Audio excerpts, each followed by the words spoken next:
Halo guys, selamat datang di channel BM Movie. Pada video kali ini, Popon akan melanjutkan membahas alur cerita film Pacific Rim yang kedua. Film ini berjudul Pacific Rim Uprising yang rilis pada tahun 2018 lalu. Sebelum nonton ini, sebaiknya kalian nonton alur cerita Pacific Rim sebelumnya, biar nggak gagal paham. Link ada di kolom deskripsi ya guys. Film ini disutradari oleh Stephen S. Degnack, dibintangi oleh John Boyega, Scott S. Watt, Sing Tian, Jailis Paini, dan beberapa nama besar lainnya. Tak usah berlama-lama lagi, langsung saja kita masuk ke dalam alur cerita film Pacific Rim Uprising. Let's go!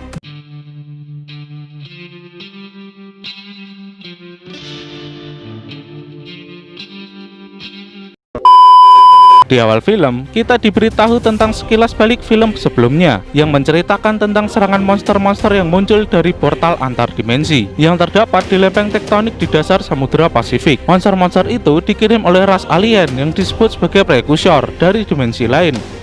Prekursor ingin memusnahkan semua bentuk kehidupan di muka bumi, sehingga mereka bisa menguasai dan mengambil sumber daya bumi seutuhnya. Hingga akhirnya umat manusia bersatu dan membuat monsternya sendiri, yaitu robot-robot Titan yang disebut Jaeger. Begitu besar ukurannya hingga butuh 2 pilot untuk mengendalikannya.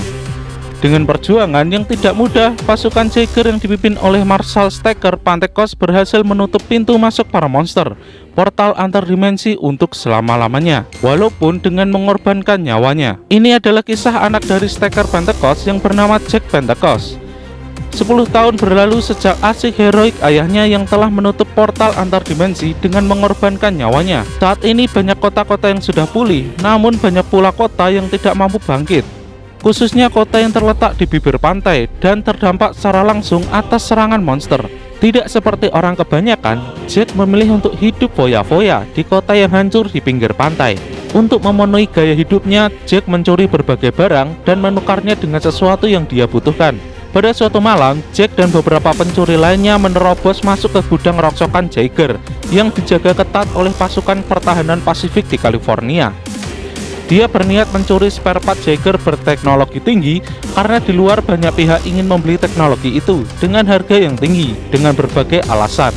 Jack dan rombongannya memasuki tubuh rongsokan Jaeger. Di dalam, mereka mencoba untuk mencuri kapasitor plasma milik Jaeger tersebut. Dengan modal alat pelacak miliknya, Jack membobol masuk semakin dalam. 3 orang yang bersama Jack terlihat menodongkan pistol ke arah Jack, karena sebelumnya Jack pernah mencuri barang milik mereka dan mereka ingin Jack menggantinya dengan kapasitor plasma yang kali ini akan mereka curi. Setelah Jack memasuki sebuah ruangan, sesuai petunjuk alat pelacaknya, ternyata kapasitor plasma yang dia incar sudah tidak ada di tempatnya. 3 orang yang lainnya terlihat marah dan mulai memukuli Jack. Jack lalu sadar kalau ada orang lain yang mendahulunya mencuri kapasitor plasma tersebut. Jack langsung berlari mengejar orang yang mengambil kapasitor plasma itu. Sementara 3 orang yang lainnya mengejar Jack. Mereka mengira Jack telah membohongi mereka lagi. Jack sepertinya sangat menguasai medan, sehingga dia bisa mengecoh 3 orang yang mengejarnya dan mengunci mereka di ruangan rahasia di dalam rongsokan Jaeger itu. Di luar, Jack melihat sosok orang mendahulinya mencuri kapasitor plasma Jaeger. Orang itu berlari dan mulai mengendarai motornya. Di belakangnya, ia dikejar beberapa mobil patroli pasukan keamanan. Siang harinya, di suatu tempat yang tidak diketahui, si pencuri kapasitor plasma memasuki sebuah ruangan. Beberapa saat kemudian, Jack berhasil masuk lewat jendela. Dia berhasil mengejar orang itu berbekal alat pelacak kapasitor plasma miliknya. Dari dalam, Jack mendengar suara aneh dan kabel-kabel bergelantungan. Dia pun penasaran dan memasuki gudang tersebut semakin dalam. Di dalam, Jack melihat Jaeger dengan ukuran tidak begitu besar di depannya dan sesaat membuat Jack terkesima. Lalu tiba-tiba dari belakang Jack, dia diserang sang pencuri kapasitor plasma yang semalam. Ternyata sosok itu adalah seorang gadis remaja. Gadis itu mengaku Jaeger di depannya adalah buatan tangannya sendiri. Dia memberinya nama Scraper. Jack menawarkan Scraper untuk dijual saja karena dia memiliki koneksi yang mau membayar dengan harga tinggi.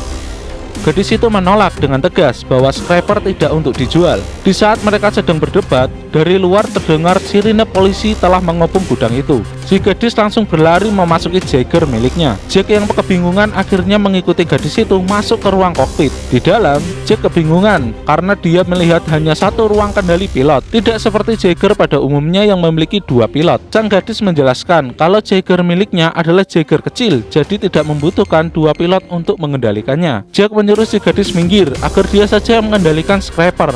Namun, si gadis menolak. Dia mulai menjalankan Scraper keluar dari gudang dan kabur berlari di jalanan. Tiba-tiba Scraper menabrak sesuatu. Itu adalah Jagger milik kepolisian yang bernama November Ajak. November Ajak menyuruh Jagger kecil di depannya untuk menyerah karena tidak memiliki izin beroperasi. Bukannya menyerah, Scraper malah terus berlari bergelinding menghindari kejaran November Ajak.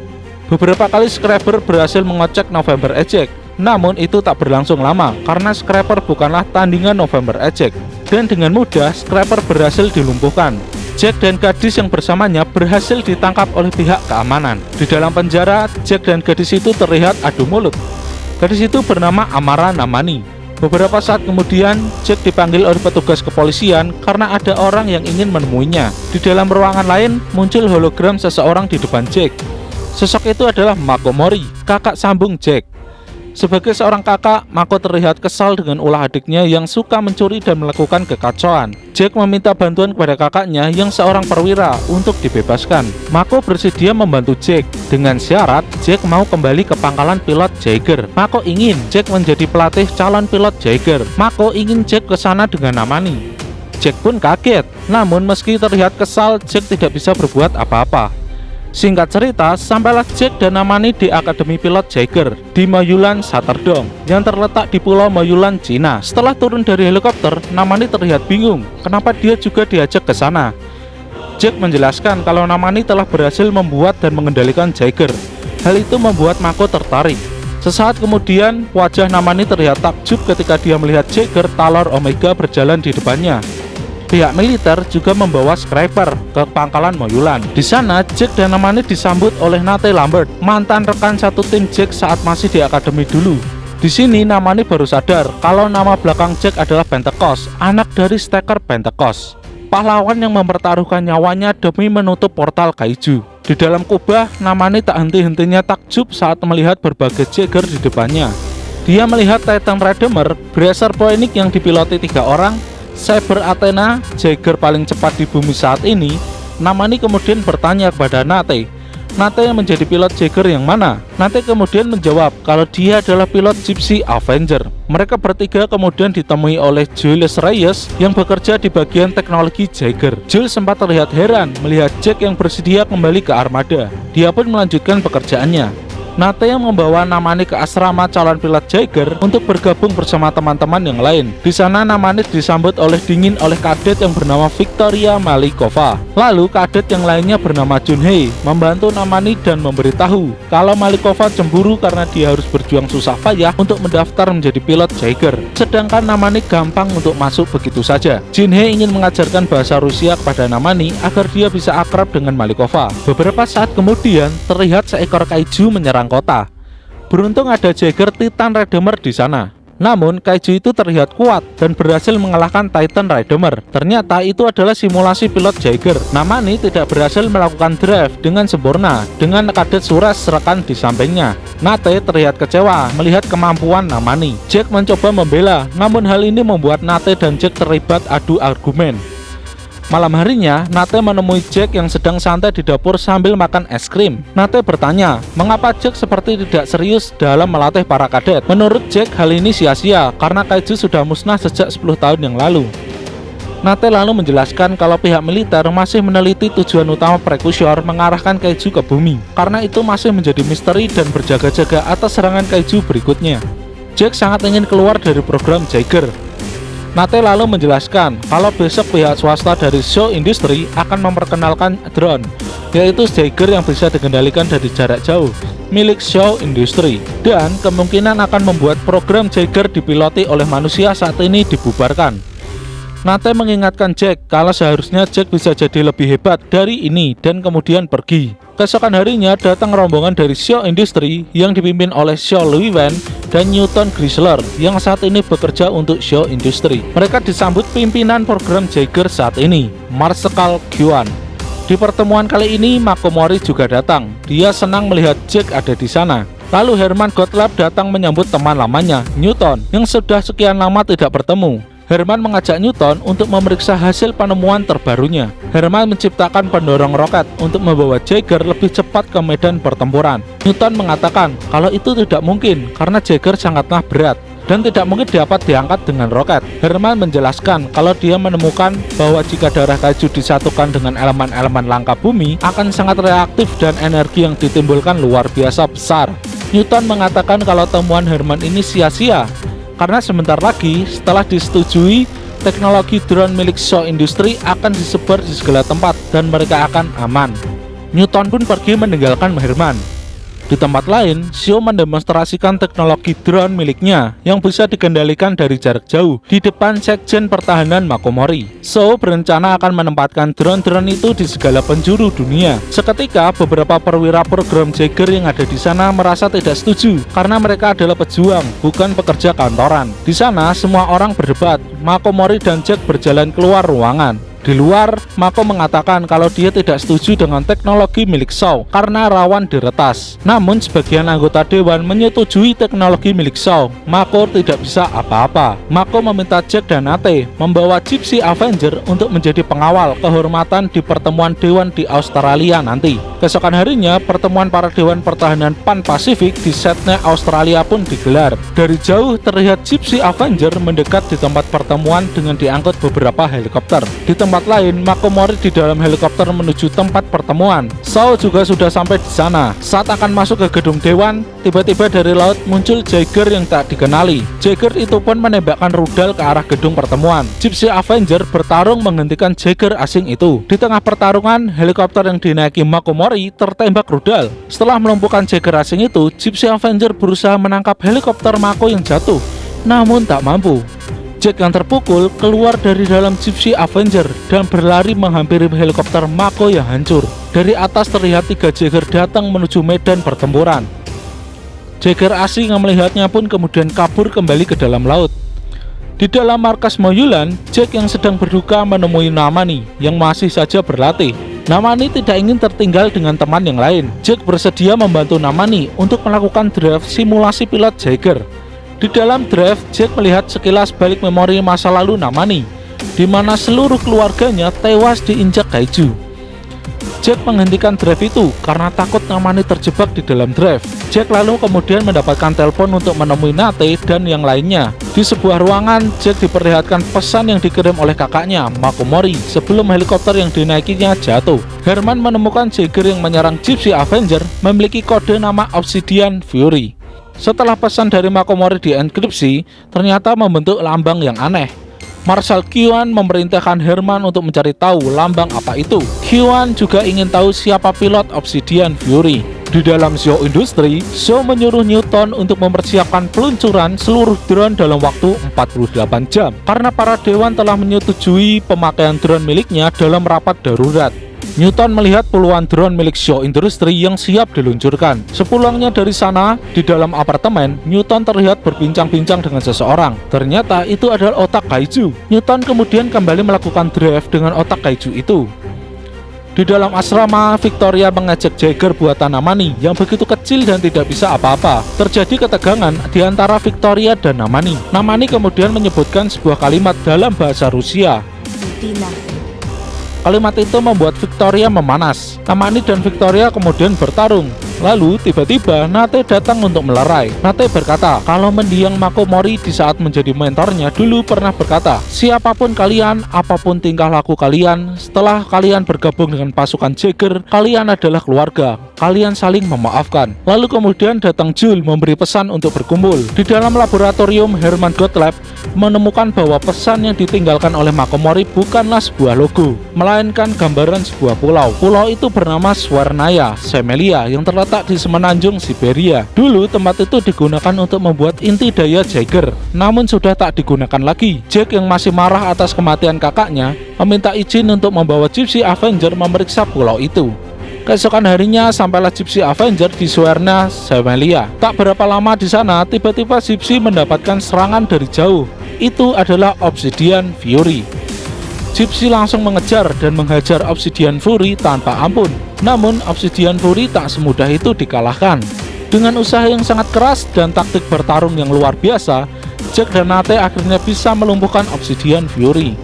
Jack dan Nate kaget ketika membuka kokpit Obsidian Fury. Itu adalah otak kaiju. Di dalam markas, Herman memeriksa otak kaiju pilot Obsidian Fury. Menurut Herman, otak kaiju ini memiliki ciri radioaktif yang berbeda dari kaiju sebelumnya. Penyelidikan genetiknya menunjukkan kalau otak kaiju ini dimodifikasi di bumi.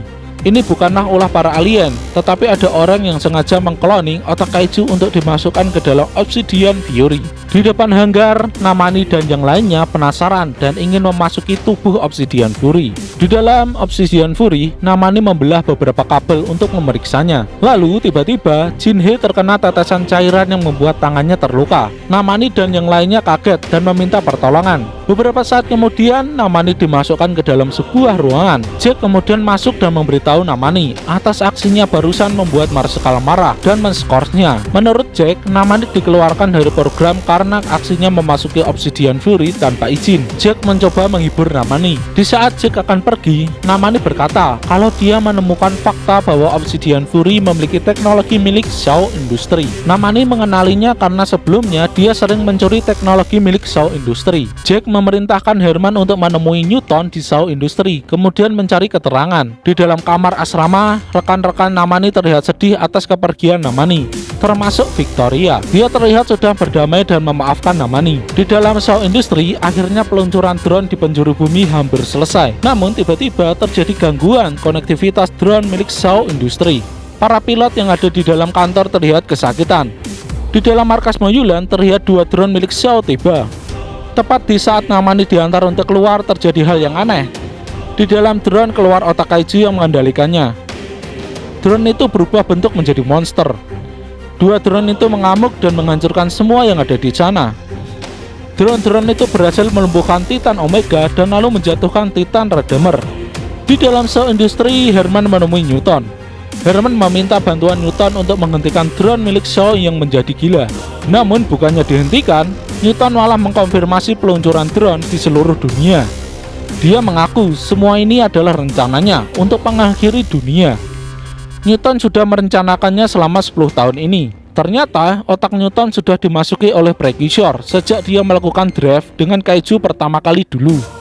Di beberapa tempat di dunia, para drone berkumpul dan mencoba membuka portal kaiju. Di dalam markas Moyulan, para drone berhasil menembak ruang komando dan menewaskan Marshal Kuan. Di dalam Shaw Industry, Shaw datang dan berusaha membunuh Newton yang dirasuki Precursor. Herman mencegahnya karena Newton masih bisa disadarkan. Hal itu membuat Newton berhasil kabur. Di dalam markas Moyulan, dua drone masih mengamuk. Satu drone berhasil dilumpuhkan Titan Redeemer yang ternyata masih aktif. Drone satunya kemudian menginjak kokpit Titan dan membunuh pilot yang ada di dalamnya. Di saat drone itu akan mengejar Jack dan kawan-kawan, Shaw berhasil mengematikannya dari jarak jauh. Semua drone di seluruh dunia dinonaktifkan. Portal berhasil ditutup kembali. Namun kemudian Herman membaca pesan kalau 3 kaiju berhasil menerobos masuk. 2 kategori 4 dan 1 kategori 5. Di dalam markas Moyulan, Jack, Nate, dan Jules menyadari kalau saat ini Jagger yang masih aktif hanyalah Gypsy Avenger dan para pilot yang lain telah tewas dalam serangan drone barusan. Jack kemudian melihat Namani dan yang lainnya. Jack menyuruh Namani membantu Jules memperbaiki Jagger yang tersisa. Lalu tiba-tiba datang ratusan helikopter milik Shaw Industry. Mereka datang untuk membantu pasukan Jagger memperbaiki Jagger yang ada. Di dalam ruang rapat dengan memeriksa pergerakan kaiju, Jack menyadari 3 kaiju itu mengarah ke Gunung Fuji, Jepang. Herman mengatakan kalau di dalam Gunung Fuji terdapat banyak sekali elemen langka bumi. Dan jika disatukan dengan darah kaiju akan menjadi ledakan yang sangat luar biasa. Ledakan itu memicu reaksi cincin api sekitar lingkar Pasifik. Miliaran gas beracun akan menyelimuti atmosfer bumi. Dan seluruh makhluk hidup yang ada di muka bumi akan binasa. Mereka kebingungan karena jarak mereka untuk menghentikan kaiju sangatlah jauh dan tak mampu tiba tepat waktu untuk menghentikannya. Nate kemudian menanyakan kesiapan teknologi roket milik Herman. Herman mengatakan kalau teknologi itu belum diuji coba, namun karena sifatnya mendesak, dia bisa menyiapkannya. Siang harinya semua orang bekerja keras memperbaiki Jagger yang tersisa. Jules berhasil memperbaiki 4 Jagger. Nate terlihat kebingungan siapa yang akan mengendalikan Jagger itu. Jack kemudian menjawab kalau saat ini dia sudah menemukan orang-orang yang akan mempiloti para Jagger yang tersisa. Tak lain dan tak bukan, mereka adalah Namani dan rekan-rekannya. Di luar, Jack memberi pengertian kalau ini bukanlah latihan. Dan siapapun mereka, apapun latar belakang mereka, mereka adalah keluarga. Jack meminta mereka untuk membantunya menyelamatkan dunia. Mereka kemudian masuk ke dalam Jagger yang sudah dipersiapkan. Namani, Jinhai, dan Victoria mengendalikan pressure pionik. Shiorus dan Ilya di dalam Guardian Bravo. Renata dan Roiki Saber Athena.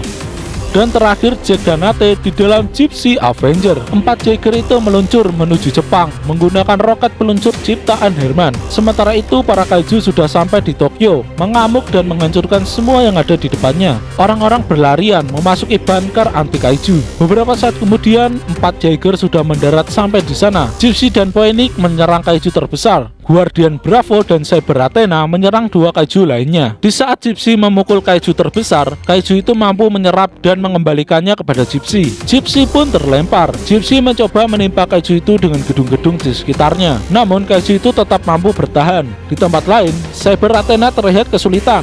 Lalu datang Phoenix membantunya. Kemudian datang juga Guardian Bravo menyelamatkan Saber Athena. Semua Jagger bertarung dengan segala kemampuan yang dimiliki. Di dalam gedung Xiao Industri cabang Jepang, Newton mengeluarkan sesuatu dari dalam gedung. Itu adalah ribuan robot-robot kecil. Di tempat lain, di dalam markas Monulan, Xiao menyadari kalau itu adalah ulah Newton. Ribuan robot-robot kecil itu membuat 3 kaiju yang ada di sana bergabung menjadi satu, menjadikannya kaiju terbesar yang pernah ada. Itu adalah Mega Kaiju. Jack memerintahkan 4 Jagger yang ada berjuang mengerahkan semua yang tersisa. Di saat semuanya tumbang, Guardian Bravo mencoba maju sendirian. Naas, hal itu membuatnya terbanting dan hancur. Ilya mampu selamat, namun Suras tewas akibat serangan itu. Kini hanya tersisa Gypsy Avenger, Pressure Pionik, dan Saber Athena. Pusat komando memberitahu kalau Mega Kaiju memiliki 3 otak di tubuhnya. Gypsy Avenger menyerang dan melompat. Gypsy berhasil melumpuhkan 1 otak kaiju, namun Saber Athena tertusuk dan hancur. Pressure Pionik juga dicabik-cabik oleh Mega Kaiju dan kemudian hancur. Kini hanya tertinggal Gypsy Avenger yang tersisa. Namani dan yang lain berhasil selamat berkat kapsul penyelamat. Dengan sisa-sisa tenaga, Gypsy mencoba menghentikan Mega Kaiju. Hal ini membuat Nate tak sadarkan diri. Akibatnya Gypsy tak bisa dikendalikan hanya dengan 1 pilot aktif. Mega Kaiju terus berjalan menuju Gunung Fuji. Namani yang melihat Gypsy kesulitan, kemudian melompat dan memasuki kokpit Gypsy Avenger. Nate keluar melalui kapsul penyelamat. Posisinya kini digantikan oleh Namani. Mereka berdua berhasil melakukan drive. Gypsy Avenger kembali bangkit. Sementara itu Mega Kaiju sudah hampir sampai di puncak Gunung Fuji. Jack mempunyai ide menggunakan peluncur Herman yang tersisa untuk melontarkan Gypsy Avenger ke atmosfer dan menghantam Mega Kaiju dari atas. Namun letak peluncur yang tersisa sangatlah jauh. Secara mengejutkan, Scrapper yang dikendari oleh Sao dari jarak jauh datang membantu. Scrapper membantu membawakan rudal peluncur dan mengelasnya di tangan Gypsy Avenger. Mereka pun meluncur terbang, termasuk Scrapper yang tersangkut di punggung Gypsy.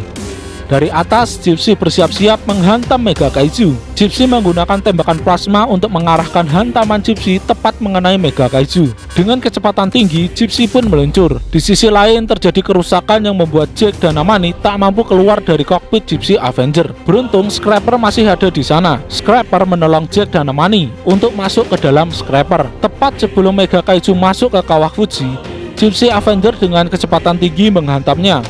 Terjadi gelombang kejut yang cukup besar. Mega Kaiju terlihat kembali bangkit, namun tak selang berapa lama, Mega Kaiju itu pun tewas. Semua orang bersorak. Di tempat lain, Nate berhasil menangkap Newton. Jack dan Namani berhasil selamat atas bantuan Sao. Di dalam markas, Newton yang dirasuki Precursor memberi peringatan bahwa Precursor tidak akan berhenti sampai di sini dan mereka akan terus datang ke bumi cepat atau lambat. Jack lalu masuk ke dalam ruangan dan berkata kepada Precursor yang ada di kepala Newton, tidak usah repot-repot untuk datang ke bumi, karena selanjutnya kami yang akan mendatangi kalian. Dan berakhirlah alur film Pacific Rim Uprising ini guys.